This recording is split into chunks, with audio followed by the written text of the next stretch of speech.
Data nguhaye icyubahiro, ndagushimira ubuntu bwawe bwinshi, ndagushimira ko udukunda, ndagushimira ko ufite imigambi myiza myinshi ku buzima bwacu, ndagushimira ko wumva gusenga kose gusegerwa hano hantu, ndagushimira ko wakira indirimbo tukubyinira, ndagushimira ko uri kumwe natwe, ndagushimira ko udashobora guhamagarira abantu ubusa, n'abagabo b'imfura n'abagore biyubaha ntibashobora guhamagarira abantu ubusa, kandi ari abantu buntu banyuzamo bakanananirwa ibyo twasezeranye ntitubibashe, cyangwa tugapfa tukava mu mubiri na nkaswe. Wowe Imana ishobora byose, Imana yo kwizerwa, Imana ifite byose mu kiganza cyayo, ntushobora guteranyiriza abantu ubusa.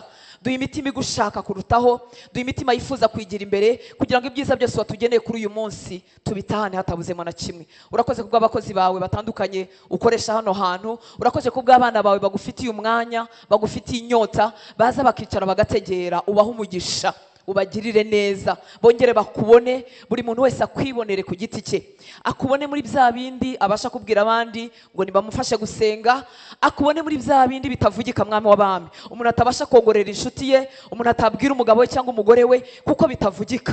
Ibyo nabyo mwami umwemerera bikubonemo, hanyuma umutima we urushaho kukwizera no kongera kwigira imbere, mwimenyanire ku giti cye, ajya avuga ngo narakubonye.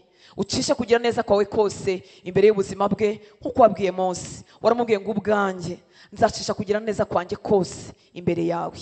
Cisha kugira neza kwawe kose imbere y'ubuzima bwe, akwibonere utari Imana y'ikivunge, akwibonere utari Imana yumvanye umushumba, akwibonere atari Imana yumvanye abavugabutumwa beza, akwibonere uri Imana ye ku giti cye, kugira ngo bimubere igitsikamutima mu mwijima w'ubuzima, ntakubure, bizabaye byiza biryoshye bisendereye, ntakwibagirwe. Urakoze Uwiteka Mana Nyiringabo, tuguhaye icyubahiro, ni mu izina rya Yesu dusenze, amen. Haleluya. Imana yacu ni nziza, niyo kwizerwa. Haleluya. Amagambo rero tugiye kuganiraho, abakozi b'Imana basabye kuganiraho, afite umutwe uvuga ngo rinda umukumbi w'Imana nk'uzawubazwa. Mu by'ukuri umuntu wiyemeza kurinda hari agatambwe bamaze gutera. Haleluya. Yesu ashimwe. Igihe kimwe Imana yavuganye na Kayini amaze kwica umuvandimwe we, Imana iramubaza ngo ese umuvandimwe wawe ari hehe? Aramubwira ngo ese ndamushinzwe. Ndagira ngo turenge urwego rwo kuvuga ngo nta muntu dushinzwe. Haleluya. Kuva Kristo yaza mu buzima bwawe, kuva wakizwa, ushinzwe abandi bantu bazakizwa hanyuma yawe, ushinzwe n'abandi mwakirijwe mu gihe kimwe. Haleluya. Turarenga urwego rwo kuvuga ngo simushinzwe. Uramushinzwe, agakiza ke uragashinzwe, kandi wakagiramo uruhari. Watuma yigira imbere, watuma akererwa, watuma sitara, watuma batarakizwa bavuga ngo aho gukizwa nka kanaka ntago tuzakizwa, kandi watuma bavuga ngo uriya muntu koko afite Imana. Haleluya. Ubifitemo uruhare, ni wowe gikoresha Imana ifite muri iyi minsi. Amen. Rinda umukumbi w'Imana nk'uzawubazwa. Haleluya. Mu by'ukuri abakristo ni benshi, abizera ni benshi, ariko abantu bemera kurinda umukumbi w'Imana ni bake. Nimvuga kurinda umukumbi w'Imana ntuhite wumva abapasiteri batuyobora. Oya. Haleluya. Abakristo ni benshi, abizera ni benshi, abaririmba ni benshi, abavuga ubutumwa bwiza nabo ni benshi, ariko umuntu wemera kuva Kristo ageze mu buzima bwe, haleluya, akaba hanezeza Imana nk'uko batubwiraga, akarinda agakiza ke, akanirinda naho adafite imbaraga, kugira ngo atagira umuntu agusha. Amen. Haleluya. Ndakwifuriza kuba muri abo bantu bake bagira uruhare mu bikorwa Imana irimo gukora hano mu isi. Imana yacu tugire neza. Turasoma amagambo y'Imana mu rwandiko rwa kabiri Pawulo yandikiye Timoteyo.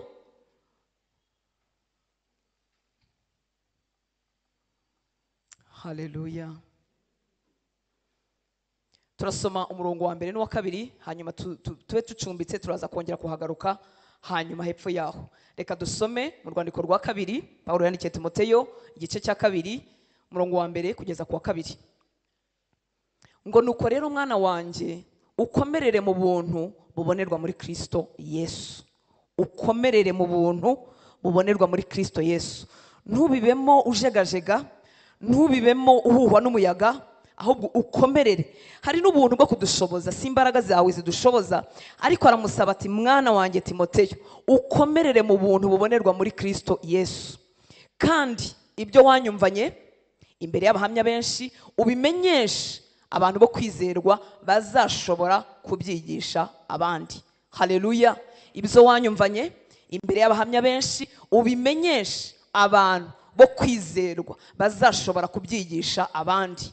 Abantu turimo tuvugana nabo bishobora kutaba ubutumwa bw'abantu bose, ariko bishobora kutavuga uyu munsi bukazaba ubwawe mu kwezi gutaha cyangwa mu mwaka utaha cyangwa mu myaka 5 itaha.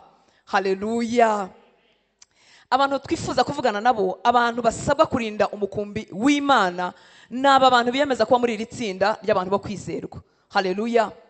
Aramubwira ngo ibyo wanyumvanye imbere y'abahamya benshi ntubiceceke, ariko kandi mu bimenyesha harimo bazabipfusha ubusa, ariko batazabipfusha ubusa. Haleluya. Bazaba babaye abantu bo kwizerwa kandi ntibizagarukiraho, nabo bazabyigisha abandi. Ubu bwami turimo ni ubwami bw'uruhererekane. Haleluya. Dufite umugisha umunsi wo kuba dufite Bibiliya, ariko Yesu agihari n'intumwa za mbere zigihari zitarapfa nta na Bibiliya bari bafite, ariko ibyo babonanye Yesu bamaze kuzura umwuka wera nabo barabitunze, nabo barabigira. Abandi baje hanyuma nabo barabigira, nabo barabigira, bihinduka uruhererekane. Mu myaka za 70 baratwika Yerusalemu, intumwa nyinshi zirapfa, ibitabo biratwika, Bibiliya ziratwika, ariko hari abantu babaye bo kwizerwa. Haleluya. Babigumanye barongera babibwira abandi. None nyuma y'imyaka irenga 2000 turacyabivugana hano i Remera. Haleluya. Iyo bataza kubaho ntabyo twari kuba dufite. Niyo mpamvu udakwiriye kurwana ku gakiza kawe gusa ngo wisengere wibonere umugisha, Imana ikugire neza, iguha umugore, iguha umugabo, iguha inzu, iguha imodoka, hanyuma bigarukiraho. Umva iyo bigarukiraho ukuntu witwa. Ntabwo ari ugutukana, ariko birasa nko gutukana. Iyo bigarukiye aho kuri wowe ububaye igihombo mu bwami. Igihombo. Haleluya.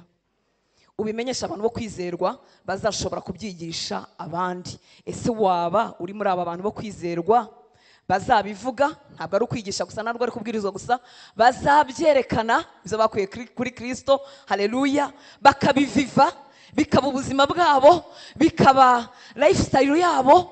Haleluya. Kugira ngo n'abandi bantu nabo babihabwe. Imana yacu tugire neza. Ijwi ry'Imana rigendagenda rishaka mwene abo bantu. Si uko ari abanyembaraga, ariko hari ukuntu bafite kwiyemeza mu mitima yabo. Umunyumva inshuti z'Imana, ubuntu bw'Imana twese twarabuhawe igihe twakizwaga. Twese twarabuhawe. Nta muntu wasutsweho bwinshi ngo abandi bahabwe bukeya. Twese twahawe ubuntu. Ese kwiyemeza ufite mu mutima wawe niko kuzatuma uba muri aba bantu uvuga uti nubwo mfite intege nkeya sinzatukisha izina ryawe. Haleluya. Nubwo numvaga Mana nabivamo nkurikije uburyo isezerano ryo kugirwa neza ritinze, ariko Mana kubw'izina ryawe nitirirwa, kubwo abantu ibihumbi bandeberaho abonzi ntabo ntazi, Mana nzihangana sinzatukisha izina ryawe. Uko kwiyemeza niba ugufite mu mutima wawe. Haleluya. Uri muri aba bantu bo kwizerwa bazabyakira bakabibwira n'abandi. Imana yacu tugire neza. Ntabwo warinda abandi mu gakiza wowe utarabanza kwirinda. Murabizi kwirinda ni imbuto y'umwuka wera. Haleluya. Kugira ngo ugire imbaraga zimpagurutsa nicaye hasi nuko tuba tuticaranye. Nuko ngewe mba ngize gute? Bampagaze. Ntago Imana yifuza kutwinjiza muri iri tsinda ry'abizerwa. Ibyo twumvanye Kristo bashobora kubibwira abandi, bashobora kurinda umukumbi w'Imana kandi twicaranye hamwe. Birasaba ko mpaguruka nkaguyiza agatege nkagira akabaraga kugira ngo mbashe kugukura hasi. Imana yacu tugirire neza. Haleluya. Niwarinda abandi mu gakiza nawe ubwawe utararinda kawe, cyangwa nawe utarabasha kwirinda. Paulo yaratinyutse aravuga mu rwandiko rwa mbere yandikiye Abikorinto igice cya 11:1 ngo mugere ikirenge mu cyanjye nkuko nanjye nkigera mu cya Kristo. Paulo yari umuntu umeze nkatwe. Haleluya. Ukeneye ko umwuka wera yuzura muri we, imbuto z'umwuka wera zikagwirira muri we nkuko we nanjye tubikeneye. Ariko umuntu w'umugabo ucyambaye umubiri, ugifite ibibazo n'ingorane, ugikubitwa, ugifungwa, ugifite abanzi muri bene wabo b'Abayuda no mu banyamahanga, ugifite ibigeragezo nk'uko bifite, aratinyuka arahagarara aravuga ngo mugere ikirenge mu cyanjye. Mu yandi magambo, nta soni mfite zo kubabwira ngo nimunkurikire, mubikore nk'uko mbikora, mushake Yesu nk'uko mushaka, mubikore nk'uko nkora, kuko nanjye nageze ikirenge mu cya Kristo. reka duhese icyubahiro. Haleluya. Ni byiza ko twicaye hano twuzuye, ni byiza ko tuzubaka n'ahandi hakaba hanini. Imana nishimwe, biraryoshye pe.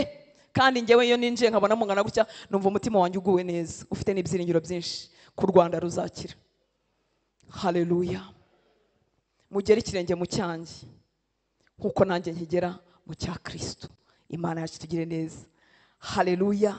Tukibaza ngo isize imbaraga ubu bushizi bw'amanga bwo kubwira abantu ngo bandebereho turabukura hehe uyu munsi wa none?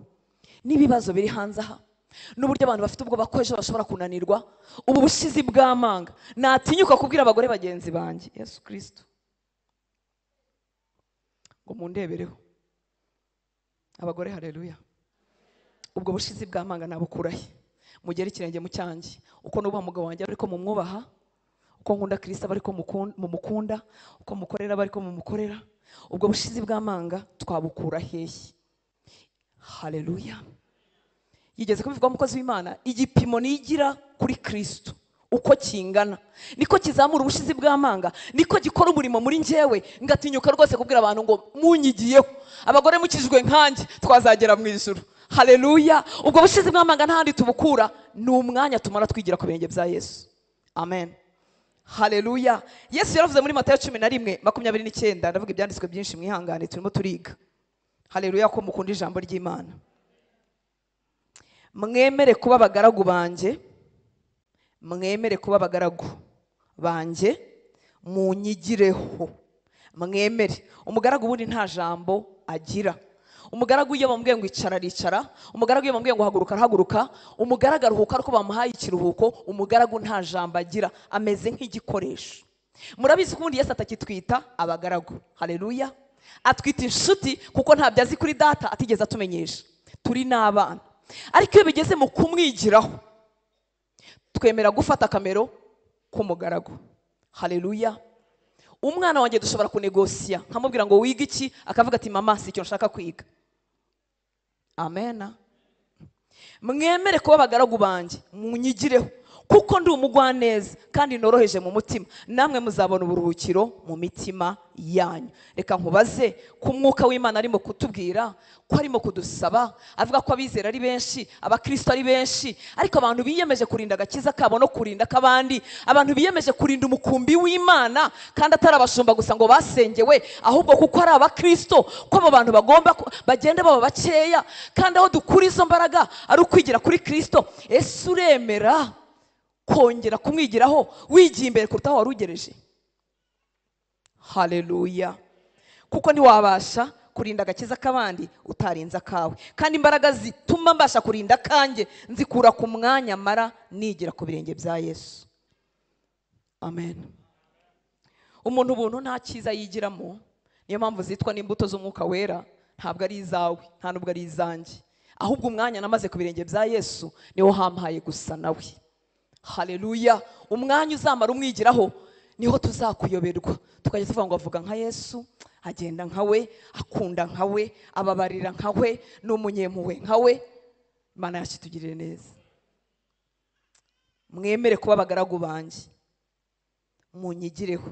Mutavuga ngo mana ibi ndabyemera, ibi simbyemera, ibi nabyemera, ariko ibi byo mana urabona ko nawe ari ugukabye.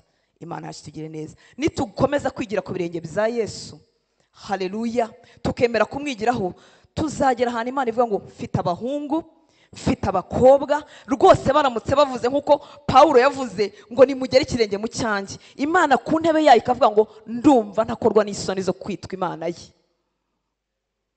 Haleluya. Haleluya. Nongere nkubaze ngo wigishwa nande kandi wigira kuri indi? Abavuga butumwa bose beza dufite muri iki gihugu nabo dufite hanze, bose ni nk'abakoci, ni abatoza, ariko bose twese twifitemo intege nkeya. Haleluya. Ariko umuntu twakwigiraho bidashira bitarangira ni Kristo, ni umwami w'abami. Wigira ku birenge byande. Haleluya. Utozwa nandi. Isi muri iyi minsi irimo inatoza itorero kuruta uko itorero twagatoje isi. Umwambaro mwiza twababonyeho no dufata, imivugire n'imyitwarire turayifata, uko abayobozi babo hanze bitwara tukabifata tukabigira ibyacu, ariko siko bikwiriye kumera. Imana yacu tugirire neza. Haleluya. ibanga rero Pawulo intumwa yari afite, intumwa y'ubuntu. Impamvu mwise intumwa y'ubuntu nuko Pawulo yari balance, yari afite equilibre, yari azi kuringaniza. Pawulo niwe wavuze ku buntu ko tudakizwa ku bw'imirimo, ko nta kintu na kimwe dukora ngo dukizwe, n'ubuntu bubonerwa muri Kristo Yesu. Haleluya. Ariko akongera akavuga gukoresha uyu mubiri no kwitwaza igitugu kugira ngo ejo atazamurika nk'aho atemewe. Haleluya.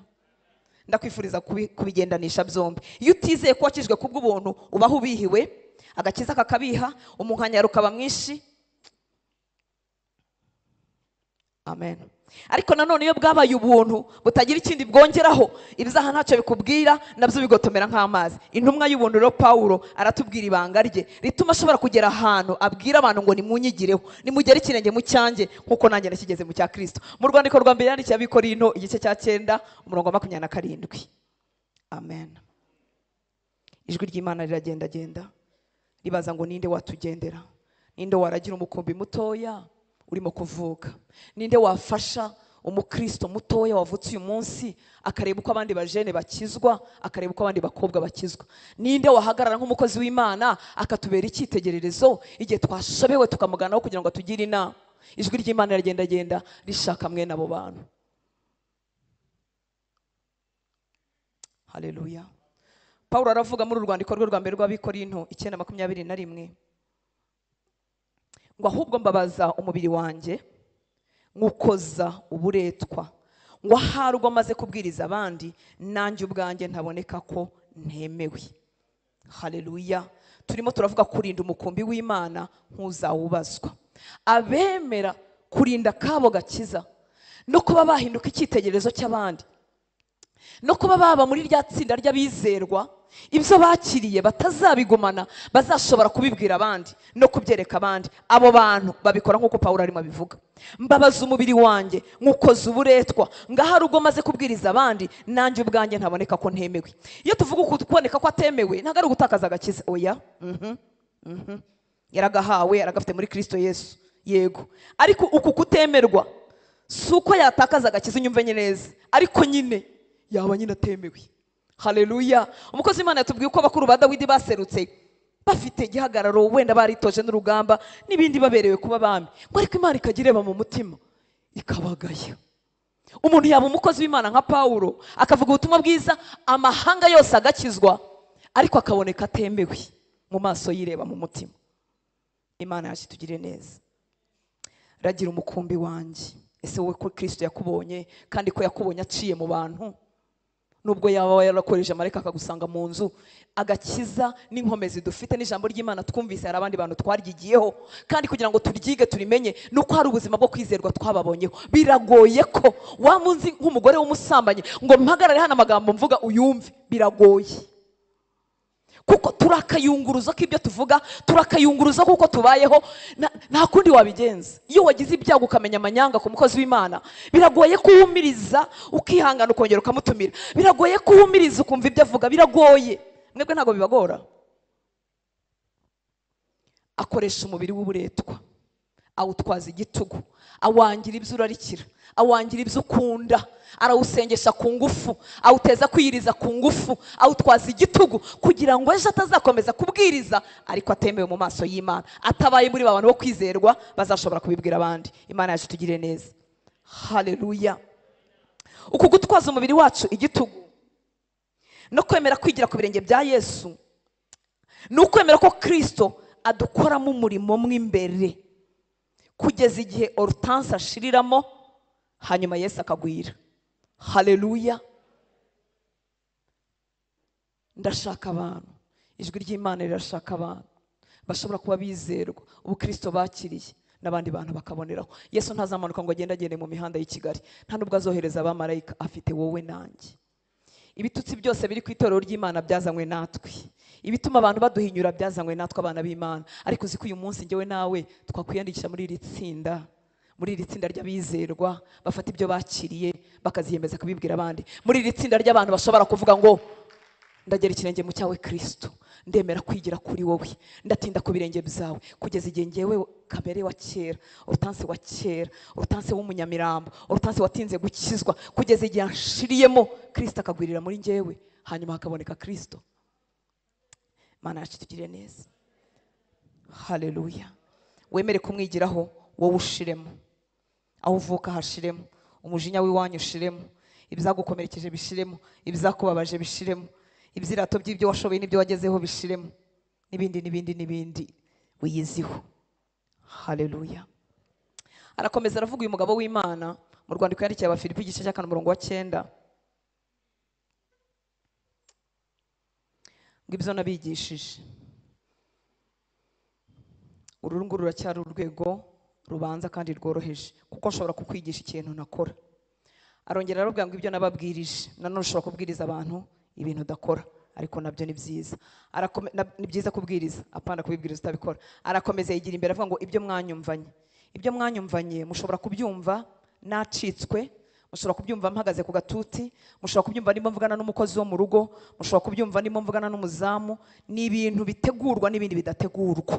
Ibyo nibyo bigaragaza twebwe abo turi bo. Hari umuntu unyumvise? Haleluya. Ibyo nabigishije, ibyo nababwirije, ibyo mwanyumvanye, n'ibyo mwambonanye. Uru ni rwo rwego rwa ryatsinda twifuza kwiyandikishamo. Haleluya. N'ibyo mwambonanye aba ari byo mukora. Mana, tugeze aha hantu tutabwira abantu ngo bakore ibyo tuvuga gusa. Tugeze aha hantu dushobora kubwira abantu ngo n'ibyo mwambonanye, n'ibyo mwambonanye. Ibyo kopine wawe yakubonanye, imvugo yakumvanye, ibyo boyfriend wawe yakumvanye, n'imvugo mwavuganye, na chat mwagiranye, ibyo secretary wawe ku kazi yakumvanye, n'ibyo yakubonanye, ibyo umugore wo muri quartier yakumvanye, n'ibyo yakubonanye, ibyo umuntu w'inshuti yawe magara mudahuriye kuri Kristo yakumvanye, n'ibyo yakubonanye. Aba ari byo dukora. Haleluya. Itsinda ry'abizerwa, ibyo bumvanye Kristo bashobora kubibwira abandi. Ibyo nabigishije, ibyo nababwirije, ibyo mwanyumvanye, n'ibyo mwambonanye, aba ari byo mukora. Nubwo Imana itanga amahoro izabana namwe. Turimo turavugana n'abantu bifuza kurinda kaba gakiza bakaragira n'umukumbi w'Imana. Ibyo mwambonanye imbere y'abantu, ibyo mwambonanye turi twenyine, ibyo mwambonanye mukabwibwa kandi nijoro nta bantu bahari, ibyo mwambonanye ndi mu gihugu cy'amahanga ahantu nta muntu n'umwe unzi, ngo bari byo mukora. Imana yacu tugezeyo. Haleluya. Amen. Ibi bintu twabyibwira ugiye ku murongo ubanza aho tumaze gusoma wa 9 ukajya ku murongo wa 8.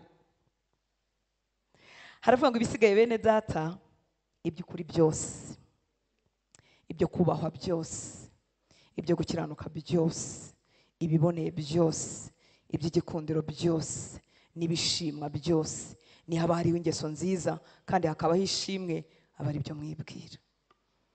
Ndasaba Imana mwene ibi bintu byiza, ibi bintu by'igikundiro, ibi bintu biboneye mu myaka nsigaje kubaho. Amafaranga n'abisi bazayatunga ndetse bazakurusha menshi, amashuri bazayiga, amazu bazayubaka, bazabyara n'abana, bazagira n'abagore beza n'abagabo beza, ariko bashobora kubivanga n'ibintu bidashimwa. Data akeneye abantu bakomereza ku rufatiro rw'intumwa. Muri ubu bwami turimo hari ibintu bidahindagurika. Hashobora guhinduka ibijyanye n'iterambere, turasomera muri ibi byuma ntibabisomeragamo, dufite Bibiliya zagizwe ntoya zikajya mu gitabo ntibari bazifite, turagenda mu modoka n'amadege ntibari babifite. Hashobora guhinduka iby'iterambere n'iby'umuco, n'umuco uburyo urevuriwe, ariko Data akeneye abantu muri iyi si icuza umwijima, muri iyi si amacaci azagera igihe agashingira abatinganyi, muri iyi si abapasiteri bazadivorisa akagera ku mugore wa 5 cyangwa ku mugabo wa 6, muri iyi si aho byose bizagera igihe bikemerwa kandi bikabana natwe. Data akeneye abantu bakomeza kubaka ku rufatiro rw'ukuri. Hari ibintu mu bwami bidahinduka. Muze twiyandikishe muri iryo tsinda ry'abizerwa. Ibyo twumvanye umwami, ibyo twumvanye ba Petero, ibyo twasomye muri Bibiliya, tuzashobora kubibwira abandi, tuzashobora kubiviva tukabibamo n'abandi bakabibona. Ubuntu bw'Imana burahari kugira ngo budushoboze, ariko shyira iyo commitment mu mutima wawe. Yishyiremo ukiri umusore mutoya, wishyiremo ukiri inkumi, wishyiremo ukuze, uyandike. Ahantu yanditse ntago umugabo wanjye ahamenya, n'umugore wawe ashobora kutahamenya, n'uwo mukora n'umurimo n'uwo muririmbana ashobora kutahamenya, ariko byandike mu mutima wawe. Uyu munsi ijwi ry'Imana riragendagenda ribaza ngo ninde watugendera, ninde wasa natwe, kuko yavugaga ngo arasa na papa we, ninde wasa natwe hanyuma akatugendera, ninde wasa natwe ntitugire isoni zo kwitwa Imana ye, ninde wasa natwe ngo tumuhagarike muri iyi misozi y'u Rwanda, tumuhagarike muri iyi mihanda y'u Rwanda, hanyuma tumutungire abantu agatoki. Uzi ko Imana igitunga abantu agatoki?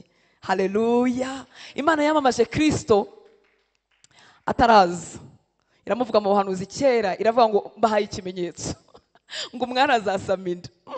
Hashira imyaka 100, hanyuma amaze kuvuka, haleluya, isi itarabimenya, abwira n'abantu niba barayubahaga ari bataramuka b'abanyabwenge baturutse hirya, baraza baza kumurama. Arongera ingabo ziva mu ijuru, ziraza zibwira abashumba, ziravuga ngo nimuze murebe umwami wavutse. Imana igitunga agatoki, agiye kubatiza, ijuru rirongera riravuga ngo uyu ni umwana wanjye nkunda cyane, nkamwishimira, nimumwumvire. Televiziyo zigeze zitwamamaza rwose tukamenyekana, kandi Imana nishimwe. Nasanze ari na byiza. Ni byiza, ni byiza kuko tuba twavuze Kristo, hanyuma nyine aho batumenye nawe akagenda. Ariko ijuru riratuvugaho iki? Ijuru rirampamya ngo iki? Mutumva. Riraguhamya ngo iki? Tutumva. Haleluya. Data akeneye abantu bakomeza ku rufatiro rw'intumwa n'abahanuzi, akeneye abantu bakomeza iby'ubwami nk'uko biri. Navuze ngo hahinduka umuco, hahinduka iterambere, ariko urufatiro rw'ukuri ntabwo ruhindagurika, nta nubwo ruhindurwa n'ibihe. Imana yacu tugire neza. Turakomeje mu rwandiko nanone rwa 2 rwa Timoteyo igice cya mbere umurongo wa mbere, tugeze ku gice cya mbere umurongo wa 13, ngo ujye ukomeza, ujye ugira gute? Ukomeza. Arabwira Timoteyo mwana we, ujye ukomeza icyitegererezo cy'amagambo mazima, amagambo mazima wanyumvanye, ugikomereshe kwizera n'urukundo rubonerwa muri Kristo Yesu. Ujye ukomeza. Timoteyo mwana wanjye, ntukabifate igice, ntukabigire waje mu gatatu gusa, ntukabigire ku cyumweru, ntukabigire ku wa gatandatu uri muri repetition, ntukabigire ku wa gatanu mwataramye, ntukabigire muri mu masengesho y'iminsi 7, ntukabigire wicaranye na pasiteri. Mwana wanjye Timoteyo, ujye ukomeza, ubifate ubigundire, bibe ubuzima bwawe bwa buri munsi. Ujye ukomeza icyitegererezo cy'ubuzima cy'amagambo mazima atarayamanjwe wanyumvanye, ugikomereshe kwizera n'urukundo rubonerwa muri Kristo Yesu. Timoteyo we, baho ufite itandukaniro. Timoteyo we, baho utandukanye n'abasore b'igihe cyawe. Timoteyo we, reba uko mbayeho ngewe Pawulo umusaza, hanyuma ubeho nk'uko nabayeho. Timoteyo we, ntutwarwe n'ibya none. Murabizi ko naho yamubwiye iby'igihe cya nyuma, aramubwira ngo abantu bazaba bikunda, abantu bazaba bakunda impiya, abantu bazaba badakunda ababo. Timoteyo we, jya ukomeza ibyo wambonanye. Ese hanga hari umusore, hari umukobwa ufite ibintu afite, hari umukobwa wifitemo iby'agaciro bituma batamukorakora, hari umugabo wifitemo iby'agaciro bituma atarinda gusiba message zo muri telefone. Uko iby'agaciro biremera muri twebwe, niko ibintu bya fake n'ibintu by'amanjwe tutabibarizwamo. Niko ubuzima bwacu buba transparent kubera Yesu. Turimo turavugana n'abantu binzira mu itsinda ry'abizerwa, bakemera kurinda umukumbi w'Imana, batakirinda agakiza kabo gusa, ahubwo bumva bashinzwe n'irindi shyanga kugira ngo benshi bazakizwe, hanyuma bamurikira Imana. Ntibisaba ko uri umuvugabutumwa ufite mikrofone, nta nubwo bisaba ko ufite titre runaka, nta nubwo bisaba ko ubuzwi, birasaba kuba warakiriye Kristo kandi wiyemeje gukomeza urugendo. Haleluya, amen. Muri iki cyanditswe natangiye soma cya Timoteyo wa 2 igice cya 2 umurongo wa 1 kugeza ku murongo wa 15, nakuyemo ibintu nka 7 nifuza kuvugaho. Haleluya. Reka dufatanye gusoma, ntacyo bitwaye gusoma ibyanditswe byinshi. Amen. nuko rero mwana wanjye ukomerere mu buntu bubonerwa muri Kristo Yesu, kandi ibyo wanyumvanye imbere y'abahamya benshi ubimenyesha abantu bo kwizerwa, bazashobora kubyigisha abandi. Turimo turavuga ku bantu bashobora kurinda umukumbi w'Imana, abantu bari burenga urwego rw'agakiza kabo gusa bakabera Imana ibikoresho. Haleluya. Inama ya mbere bagirwa no gukomerera mu buntu bwa Kristo. Gukomera. Haleluya. Gukomera. Gukomera. Nugira amaguru ajegajega mu gakiza, nuba umuntu uhuhwa n'umuyaga, biragoye ko abantu bazakureberaho igihe kirekire. Mureke turambirwe ubuhamya. Amen. Haleluya. Turi kumwe. Turambirwe ubuhamya buvuga ngo nuko ndagwa nongera ndagaruka, nuko ndihana, nuko uzi ko bishoboka ko twava mu bwiza tujya mu bundi, tukareka icyaha, tukareka n'ikindi cyari cyatunaniye, tukareka n'ikindi kandi ntitubigarukemo. Muzi ko twakwigira imbere mu gukunda Kristo, tukongera tukamukunda cyane, tukamukunda cyane, tukongera tukamukunda cyane. Muzi ko twakwigira imbere mu kumutangira, tukamukatangira cyane, tukamutangira cyane, tukamutangira cyane, tukarenga icya 10, tukagera kuri 2 mu 10, tukagera ku 10 ku ijana, tukagera kuri kangahe. Muzi ko twakwigira imbere tutagigaruka hahandi. Ukomerere, ntujegajege, ukomerere mu buntu bwa Kristo. Ubuntu bwa Kristo bwo burahari kugira ngo budushoboze, ariko mu mutima we handitse mwiki. Haleluya. Indi nama ya kabiri niyo gutanga ibya Kristo twakiriye. Yamubwiye ngo ibyo wanyumvanye imbere y'abahamya benshi ubimenyesha abantu bo kwizerwa. Wikwemera ko ubuzima bwawe bumera nk'ikidendezi, nk'aya nyanja bajya batubwira muri Isiraheli y'umunyu idatanga, yakira gusa. Waruzi yuko haraho ari wowe uzabwiriza abantu banywera urumogi hariya? Waruzi ko haraho wa muntu udafite Kristo muturanye? Waruzi ko haraho amasengesho yawe yakiza wa murozi w'iwanyu? Waruzi ko haraho ari we Imana yakoresha kugira ngo ububyutse buze muri iki gihugu? Waruzi ko haraho ari we Imana itegereje kugira ngo ibintu bihinduke? Wikwemera kuba ikidendezi, cyakira kidatanga. Inama ya kabiri, kuri aba bantu bashobora kurinda umukumbi kandi bakawurinda igihe kirekire, bagakorera Imana mu nzu y'Imana, bagakorera Imana hanze y'inzu y'Imana, bagakiranukira Imana bari hano, bakayikiranukira bari iwabo. Ni abantu biyemeza kutaba ikidendezi. Iteka iyo ubaye ikidendezi, inyamaswa zipfuye zikugumamo, ibikeri byapfuye, ibintu byose by'imyanda biguma aho ngaho. Ariko iyo utanga, uraniyeza kugira ngo uze gutanga amazi mazima. Haleluya. Uranirinda kubera ibyo uri buvuge. Abashakanye Yesu ashimwe, bajya basengana nabo bashakanye nimugoroba. Use wasengana n'umuntu mutababariranye, biba ngombwa ko musabana imbabazi kugira ngo muze gusengana nimugoroba. Haleluya. Ntiwemere ko ubuzima bwawe buba ikidendezi, ubu umuntu wemera gutanga ibya Kristo wakiri. Ku murongo wa 3 akavuga ngo ujye ufatanya nanjye kwihanganira imibabaro nk'uko bikwiriye umusirikare mwiza wa Kristo Yesu. Nta waba umusirikare kandi ngo yishyire mu by'ubugingo ngo abakinejeje wamwandikiye ubusirikare. Kandi iyo umuntu ashatse kurushanwa mu mikino ntahabwa ikamba keretse arushanijwe nk'uko bitegetswe. Inama ya 3, ku muntu wifuza kurinda agakiza ke akarinda n'umukumbi w'Imana yaragijwe, ku muntu wifuza gukorera Imana kandi birambye kandi Imana ibinezerewe, kwihanganira imibabaro. Ntago biryoshye, ibintu by'uyu munsi ntago biryoshye, ariko biri mu buzima. Haleluya. Uzababara, uzanababazwa.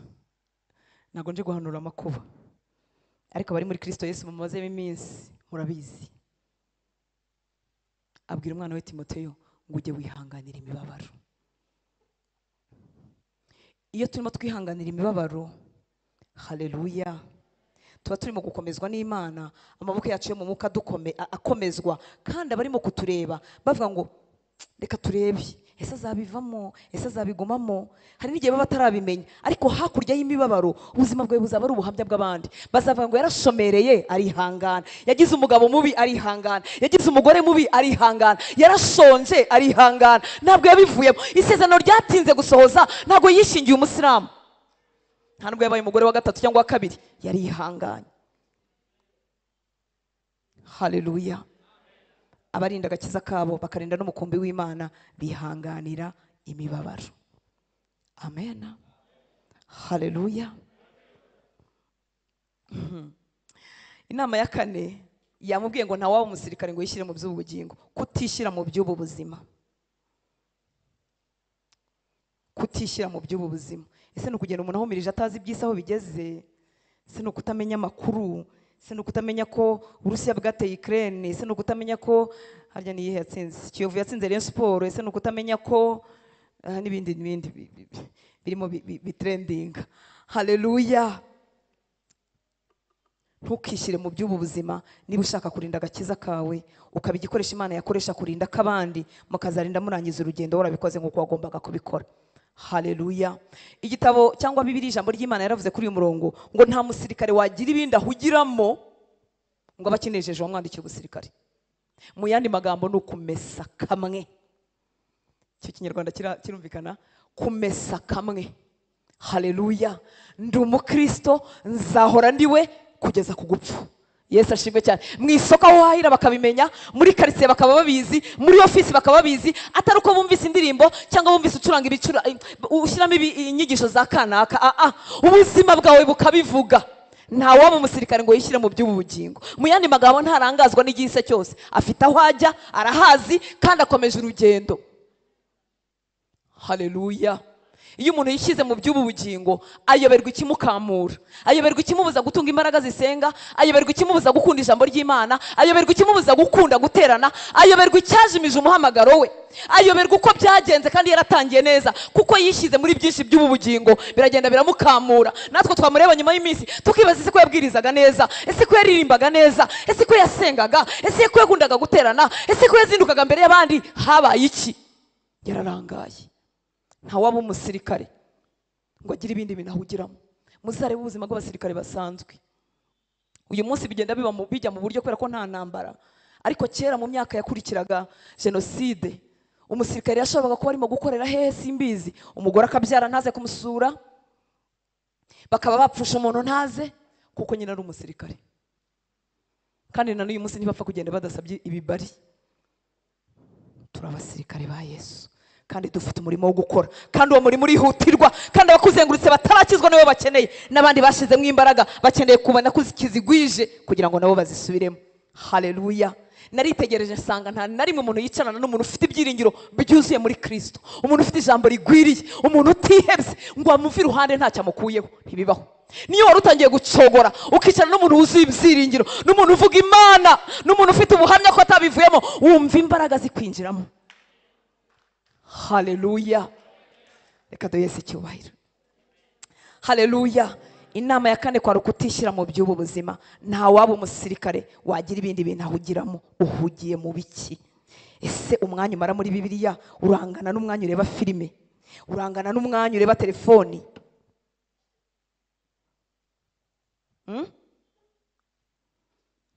Amen. Reka dukomeze hepfo gatoya ku murongo wa 6 ngo umuhinzi uhinga niwe ukwiriye kubanza kwenda ku mbuto. Zirikana ibyo mvuze, kuko umwami wacu azaguha ubwenge muri byose. Ujye wibuka Yesu Kristo wakomotse mu rubyaro rwa Dawidi akazuka mu bapfuye, nk'uko ubutumwa nahawe buvuga. Inama ya 5 iravuga ngo yewe ushaka kurinda agakiza kawe, ukarinda n'abandi, ukaba icyitegererezo cy'abandi, ukavuga nka Pawulo ngo gera ikirenge mu cyanjye nk'uko nanjye nakigeze mu cya Kristo. Ujye wibuka Kristo. Nuguhoza amaso kubiri hejuru. Haleluya. Isi ifite ibintu bikamura ibihumbi. Isi ifite abagizi ba nabi. Umuntu aherutse kunyandikira message avuga undi muntu, ndavuga ariko Mana, nari mbizi ko isi irwaye, ariko si bibyo bibaho. Uwo muntu yarambwiraga avuga undi muntu, arambwira ngo kazapfa ako kantu, kandi yari umuntu, ngo kazapfa ngo maze ndebe ko muzongera kukibuka. None ndavuga se, none se gupfa kwe azunguka iki? Bizamwinjiriza nga?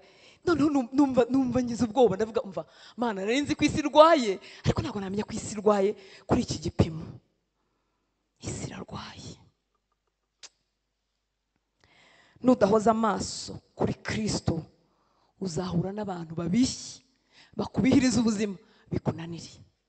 Kandi abo bantu bashobora kuba n'abantu bawe babugufi, yaba umuvandimwe wawe muvuka, uwo muntu yambwiraga yari umuvandimwe wa hafi w'uwo wundi, yaba umugore wawe n'umugabo wawe mwigeze gupfumbatana, yaba pasiteri wawe, yaba uwo muririmbana. Umwanzi yabihije ubuzima bwe ashyiramo gusharirirwa, uko gusharirirwa ko aragufata nawe kugusukaho. Nudahoza amaso kubiri hejuru uzananirwa. haleluya. Numvise umukozi w'Imana ubushize avuga akantu, murabizi bakunda kuvuga ibintu bigusha abakozi b'Imana, bagwishwa n'abagore, ubwo nuko abagore muri bari batarahamagarwa bagwishwa n'abagore n'icyubahiro n'amafaranga. Yongeyeho akantu kitwa kutababarira, sanga niko mu nzu y'Imana habaho guhemukirana, kandi impamvu duhemukirana nuko turi abantu. Yivuga ngo ndi umuntu, abo bahemuka ni wowe nanjye bigatuma uburyohe bw'agakiza tubutakaza, bigatuma tugira abantu tudashobora kuramutsa, tudashobora gutumira, tudashobora kwinjira mu nsengero zabo, tudashobora kuririmbana muri korari. Upima ucunga ko yagiye ku nguni imwe nawe ukajya ku yindi kugira ngo mutagira naho muhurira, batabwira ngo muhana amahoro ya Kristo nko muri Gatolika. Haleluya. Niba ushaka Timoteyo mwana wanjye kuzakora umurimo nk'uwo nakoze njyewe Pawulo, hoza amaso kuri Kristo. Ntabwo ahemuka, ntabwo apfa, ntabwo asaza.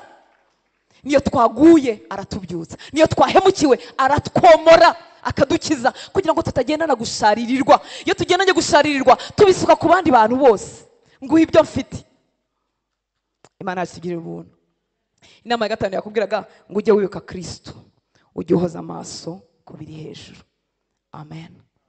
Arongera amubwira ku murongo wa 9 ngo ubwo ndenganirizwa, ubwo ni bwa butumwa nahawe buvuga, ubwo ndenganirizwa ndetse nkaboheshwa iminyururu nk'umugome, nyamara ijambo ry'Imana ryo ntiribohwa n'iminyururu.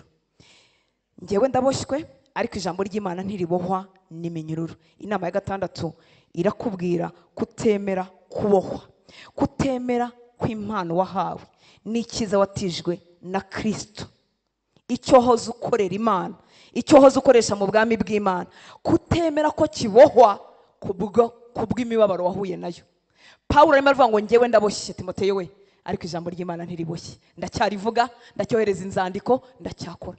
Ntago waba ari umubare w'abana b'Imana beza bafite impano z'Imana nziza, bakorera Imana ibitangaza bigakoreka. Uyu munsi ibyo bari barahawe n'Imana barabiteretse, kuko bahemukiwe n'abapasiteri, bahemukiwe n'abagabo babo, bahemukiwe n'abagore babo, bahemukiwe n'isi, babuze akazi, babuze amafaranga. Se hari ibintu byatinze, yatinze kubona umugabo se, kandi yaroza ari umuririmbyi, aravuga tumva Mana kugira ngo nkomeze gusebera muri korari bashaka, nabo ndusha imyaka 10 bashaka, ndicaye. Ntiwemere ko icyo watijwe n'Imana kibohwa. Wowe waba muri gereza, wewe wararurira, ariko icyo watijwe n'Imana gifite abantu ibihumbi cyagenewe gukizwa. Impano z'Imana zose dufite ntabwo ari izacu, ni izo kugirira itorero umumaro. Umunsi umwe tuzahagarara imbere y'Imana, Imana itubaza icyo twakoresheje ibyo yadutije. Ijwi ryiza ufite ntabwo ari iryawe, gusirimba abandi bakanezerwa ufite si ibyawe. Impano zose nziza, uburyo watangiraga Imana n'amafaranga ukabitanga ubohotse, uburyo wasuraga abantu n'umutima mwiza, ntabwo byari ibyawe. Ntiwemere ko imibabaro ituma icyo wahawe n'Imana kibohwa. Sinzongera gusura abantu kuko baramvuze, bazongera banakuvuge. Yesu ashimwe. Ubu abantu bose bakorera Imana, imibabaro baciyemo iramutse baboshye, ninde wakorera Imana? Ninde wavugira Kristo? Wikwemera guheranwa n'amateka. Nasanze Imana yacu ari Imana y'amahirwe ya kenshi. Dushobora gusigara tuvuga aho wasitaye naho waguye, Imana yarakubabariye kera. Komeza urugendo n'Imana yawe. Reka tumuhe icyubahiro. Haleluya. Imana itwongera amahirwe. Haleluya. Ifite icyo yakoresha n'icyo yagambiriye gukoresha ubuzima bwawe. Ntiwemere ko ibyatinze gusohozwa wayisabye bizaboha impano yawe. Turarinda agakiza kacu, turarinda n'umukumbi w'Imana twaragijwe. Nasanze Imana igira abantu itumaho umuntu, kandi uwo muntu atabonetse, ibyo Imana yagomba gukorana n'abo bantu birakererwa. Mose yamaze imyaka 40 ari mu butayu, aragiye intama za sebukwe, arimo ashiramo ibyo Imana yagomba kumushirishamo. Ese ubu Imana yari ibuze undi muntu yakohereza? Ariko Mose niwe agomba gukora uriya murimo. Uriya murimo ni wowe ugomba kuwukora. Uvuga ngo ni njye ugomba kuwukora. Uriya murimo ni wowe ugomba kuwukora, ni wowe. Imana yashitugire neza. Ujye wibuka Kristo, umuhoze w'amaso. Numuhoza h'amaso ntabwo uzacogora. Imiyaga ntizakubasha, imihengeri ntizakubasha. Umuyaga uzahuha cyane, ukomeza urugendo. Imvura izaba nyinshi, ukomeza urugendo. Ibizagona amakuba bizaza, ukomeza urugendo. Abantu bazapfa iruhande rwawe kandi wabakundaga, ukomeza urugendo. Ibyo wagambiriye bizatinda gucamo cyangwa ntibyigere binacemo, ukomeza urugendo. Haleluya. Umuntu ushobora kurinda agakiza kakarinda n'akabandi ni umuntu wahanze Kristo amaso. Ese nuko batagira ibibazo, ese nuko batagira ingorane, ese nuko badaterwa, baraterwa pe, ariko bashyize amaso kuri Kristo. Haleluya. Ngenda umukristo, nzahora ndiwe mu bintu byose. Burya muri byose nyine ni byose. Muri byose waburaye, muri byose wapfushije umwana, muri byose wapfakaye, muri byose abantu bakuvuyeho, muri byose abantu wafashije imyaka myinshi bo baguhemukiye, muri byose wabaye impunzi, muri byose, muri byose, muri byose, muri byose, muri byose bakubeshyeye. Umvise ubuhamya bw'awa muntu uvuye hano ngo wakoze icyaha yaje kwirega. Ndi umukristo mu bintu byose, byose ngeze kugupfa. Haleluya. Imana yashyize neza. Ibuka Kristo muhozeho amaso. Icya gatandatu cyavuga ngo kutemera kubohwa. Ngewe Pawulo ndi mu munyururu, ndimo ndarenganirizwa ubutumwa bwiza, mboheshejwe iminyururu nk'umugome kandi ntari umugome. Kandi Kristo ntiyamanutse disi ngo amubohore, yamuretse iyo minyururu imugeraho. Nkuko yaretse Stefano bakamutera amabuye bigakunda, bakamutera irindi, kandi arebana n'Imana, abona Kristo mu ijuru. Kristo nawe arimo kumureba, barebana, ngo ndetse Kristo yahagaze yiteguye kumwakira, ariko akamureka n'ibuye rya kabiri rikaza n'irya gatatu. Sinzi ngo yapfuye ageze ku mabuye kangahe. Uko Yesu yaretse Stefano niko Yesu yaretse Pawulo. Tukaba tumuvuye munsi akajya mu minyururu akazarinda nicwa. Niko Yesu yemera ko ikintu runaka kukigeraho, kuko uri icyitegererezo cy'abizera. Abandi bazakomera gute batarakubonye ukomera? Imana yacu tugire neza. Ntago biryoshye, ariko turimo turavuga abantu bo kwizerwa, batakirinda agakiza kabo gusa, bemera kurinda n'abandi. Haleluya. Aravuga ku murongo wa 10 ngo nicyo gituma nihanganira byose kubw'intore z'Imana, kugira ngo nazo zibone agakiza kabonerwa muri Kristo Yesu, gafatanije n'ubwiza uhoraho. Nicyo gituma nihanganira byose kubwandi, nicyo gituma nihanganira byose kubw'intore z'Imana. Mu yandi magambo, kwihanganira ubwe aho ngaho Paulo yaraharangije. Arimo arihangana kubw'intore z'Imana, kubw'abantu Imana yatoranyije, kubw'abantu Imana yamutumyeho, kubw'abantu barimo bamwigiraho. Uyu munsi ageze ku kwihangana kubw'abo ngabo. Mwaretse ntidukoze izina ry'Imana isoni, mwaretse tukihangana. Wakwihanganiye muri urwo rugo, wakwihanganiye muri ako kazi, wakwihanganiye muri ubwo bukene ko butazahoraho, wakwihanganye ntukore ibyaha, wakwihanganye ntusambane, uri umusore mwiza unabishoboye ufite n'inzu wabajyamo, wakwihanganye. Wakwihanganye ukaba umukobwa ufite itandukaniro kubw'intore z'Imana. Wakwihanganye ukubaka, nubwo bibiribwa ngo cyakora ngo amufasha asambana bwo hari aho ngaho. Wakwihanganye ukubaka kubw'intore z'Imana zikureberaho. Wakwihanganye ukubaka kubwa generation zikurikiyeho. Wakwihanganye ugakizwa kubwo abantu barimo bakizwa nyuma yacu, kubwo bakijwe muri generation twavutsemo. Ngo ngewe Pawulo ngo nicyo gituma nihanganira byose. Vuga ngo byose. Nihanganira byose si kubwanjye. Nta nubwo nyobeye ko Kristo yampamagaye, nta nubwo nyobeye ko Kristo yankoresha, nta nubwo nyobeye ko yantabara. Murabizi n'urupfu ntiyarutinyaga, ariko yihanganiye byose kubw'intore z'Imana.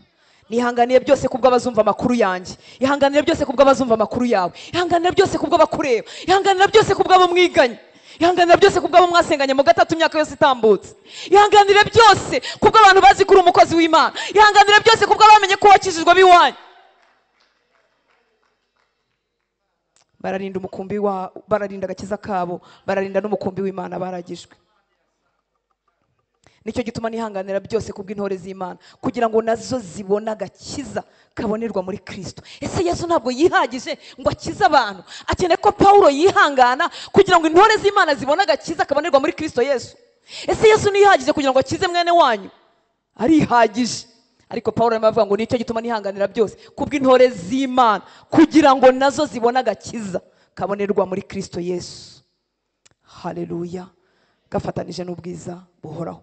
Ni wowe igikoresha Imana ifite. Ndagira ngo dutahane umukoro muri iki cyumweru cyangwa muri gahunda itegurwa n'imiryango n'imikorere yo mu rusengero. Ndagira ngo utahane umukoro mu mutima wawe, uzi neza ko wowe igikoresha Imana ifite. Ntubare umubare w'abavugabutumwa, ntubare umubare w'abashumba, ntubare kuba turi itsinda rinini cyane ringana gutya. Uri igikoresha Imana ifite. Wibera ubu bwami igihombo muri iki gihugu cy'u Rwanda, wiba igihombo mu bakobwa, wiba igihombo mu bahungu, wiba igihombo mu bagore bari mu bwami, wiba igihombo mu bagabo bari mu bwami, wiba igihombo mu bapasiteri bari mu bwami. Umukozi w'Imana yahoze atubwira uburyo impano no kuvuga bishoboka, no gusirimba byashoboka, no kubyina byashoboka, ariko kuba umuntu wo kwizerwa, ibyo yumvanye Kristo n'ibyamukuyeho uzashobora kubihereza abandi. Aka gakiza n'ubu bwami bumeze nka wa mukino abantu basiganwa baherezanya agati. Uko utinda kukageza ku wundi ni kuri mutinza gukizwa, ni kuri mutinza umurimo w'Imana gukora. Uko unanirwa hagati mu rugendo ukagwa, niko atazagira icyo yakira, kandi cyari kuzakira icyo Imana izacisha mu kuboko kwawe. Imana itugirira ubuntu. Inama karindwi ni ukwemera kuba umurinzi w'abandi. Ni iki cyihanganishije Pawulo we ni iki cyakwihanganishije? Nihanganiye byose kubw'intore z'Imana. Ntago nihanganye ku bwanjye gusa, nihanganye gereza n'imibabaro n'ingorane, nabyihanganiye kubw'intore z'Imana. Uyu munsi we ntago uri muri gereza, wowe nanjye turimo turagendagenda mu mihanda ya Kigali. Turi muri ubu buzima, rimwe buba bukakaye, ubundi buba bwabaye bwiza, rimwe biba byaciyemo, ubundi bitaciyemo.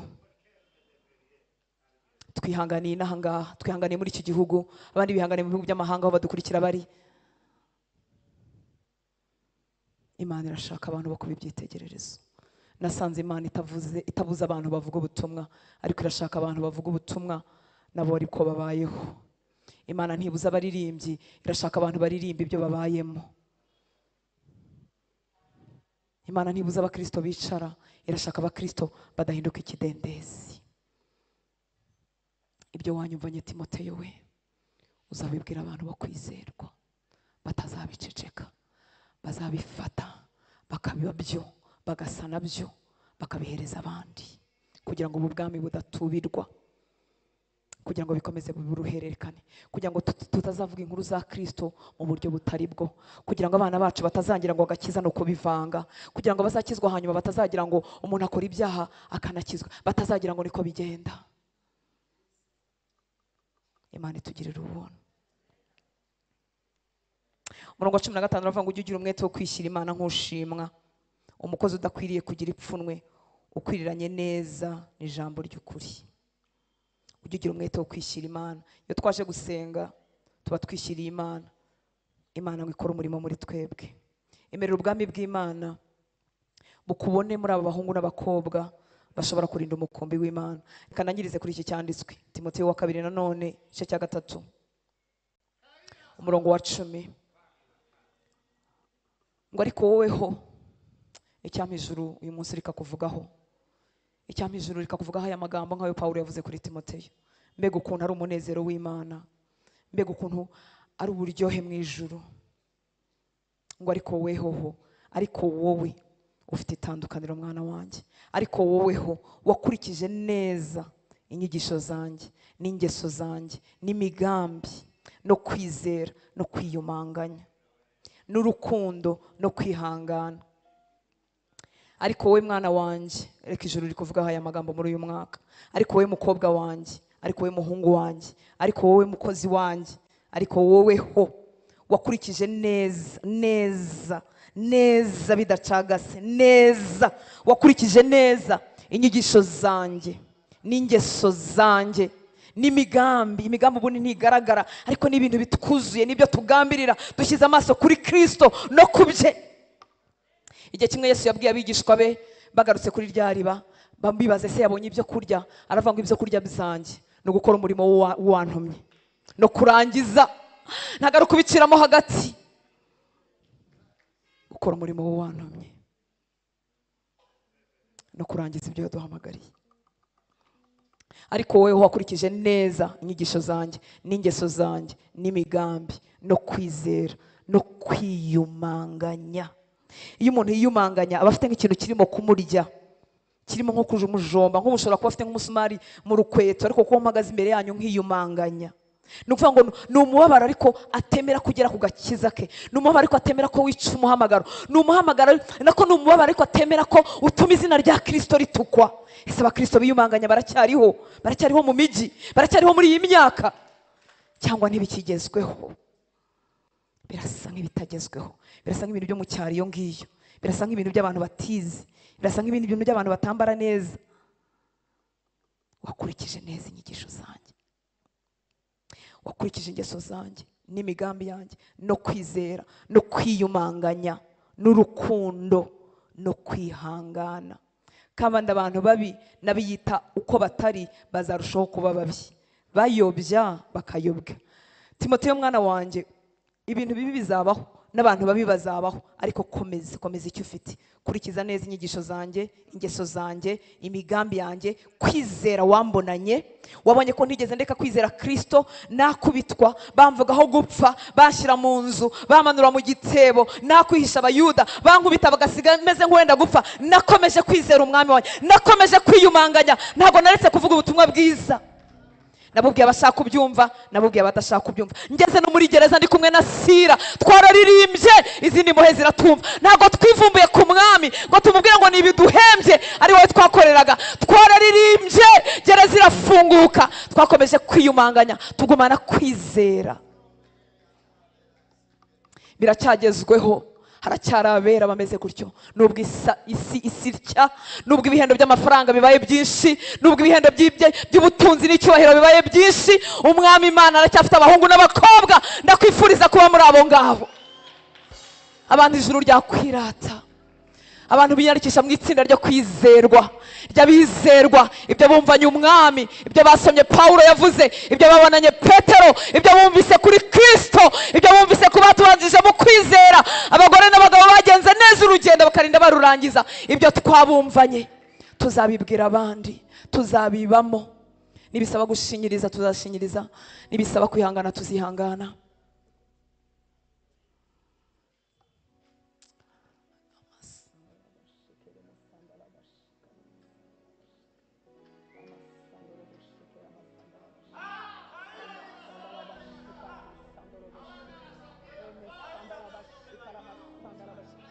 Munzamure yandi nimbivuga ngo ni umugabo w'umunyakuri n'ibihamya birahari. Yesu ntabwo azakubeshya. Ibyo ngibyo ushaka byitwa inyongezo, byitwa inyongezo. Ubikorera batamuzi ntazabura kubigukorera.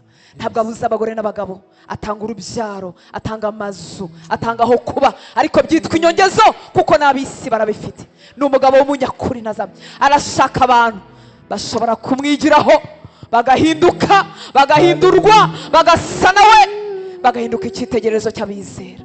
Arabakeneye mu basore, arabakeneye mu bakiri batoya. Umukobwa mutoya umunsi nta kintu namubwira, ntabwo namubwira kwihangana no kudasambana, yanyitegereza akavuga ati n'ubundi se none se wavuga iki kuri umumama mukuru kandi ukaba uri mu rugo? Ariko we mukobwa mugenzi we, we wabiba nawe akabibona. We musore mugenzi we wamubwira ibyo kwizerwa mu busore akabyumva, kuko murangana, ibibashuka n'ibibagora ni bimwe. Uri igikoresho cy'Imana gikomeye. Ubwo bushomeri si ubwo gupfa ubusa. Hari undi musore wabukoresha ukamukomeza, ibyo atabwirwa n'umuntu ufite amafaranga, kuko yajya amubwira ati wowe wageze iyo ujya. Ikibazo cyawe si icyo gupfa ubusa mu bwami, umwami Imana yagikoresha. Si icyo kukwica, nicyo guhesha data icyubahiro, nicyo gukomeza amaboko yawe yo mu mwuka. Nasanze ibibazo bitabayeho tutakwitoza gusenga. Hari ubwiru bw'Imana tutasingira. Niyo mpamvu rimwe bicamo ubundi ntibicemo, kugira ngo isi itagusindisha, kugira ngo udakura amaso kuri Kristo ukayashyira kuri 6, ukayashyira ku byaciyemo. Ni umugabo w'umunyakuri, ibihamya turabifite, ntabwo abeshya. Utarabeshya ba Pawulo ntazakubeshya, utarabeshya Petero ntazakubeshya, utarabeshya bapfiriye mu mwami ntabwo azakubeshya. Igitabo cy'Abaheburayo cyaravuze ngo yemwe n'isi ntiyari ikwiriye ko bayibamo, barayirutaga cyane. Ndakwifuriza kuba mu bantu baruta isi, abantu isi itabasha gufata, abantu isi itafata, itagura amafaranga, itagura ikintu na kimwe. Yemwe n'isi ntiyari ikwiriye ko bayibamo.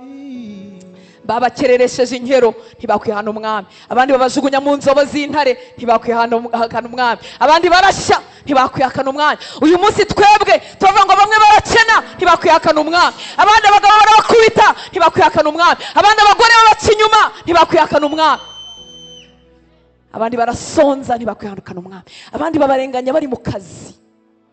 maze kuvugana n'abakobwa batagira umubare bavuye mu kazi kuko bashaka gusamanishwa n'abashebuja. ubushize naganiraga n'abasore babiri, umwe yakoraga umugore w'umunyamahanga, undi yakoraga umugore w'umunyarwanda washakaga kumusambanya. bashuga mami. ikibabaje nuko umwe yari n'umurokore, umugore umwe yari umurokore. ese ubwo yari umurokore? yari umunyadini cyangwa umunyarusengero. n'umugabo w'umunyakuri, ibihamya birahari, iyo yuguruye nawe ushobora kugara. imvugo yiwe ni amen, tegereza umunsi n'isaha, ubwo ari data wabivuze bizoshika. n'umugabo